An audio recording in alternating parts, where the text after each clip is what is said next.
2006 خب من آلمان بودم، بعد بازی اول ایران برابر مکزیک بود. اون موقع خیلی حجم علی زیاد بود، خیلی بخشش واقعا یکم تند و حتی میشه گفت بی‌رحمانه هم بود.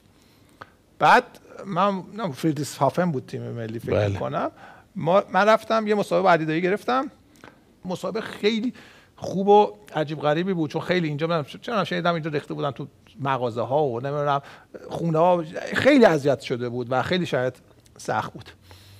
بعد اون مسابقه اون موقع اینجوری نبود که مثلا اینترنتی بشه مسابقه رو فرستاد. مسابقه رو نمیدونم چه جوری فرستادیمش تهران و این گم شد.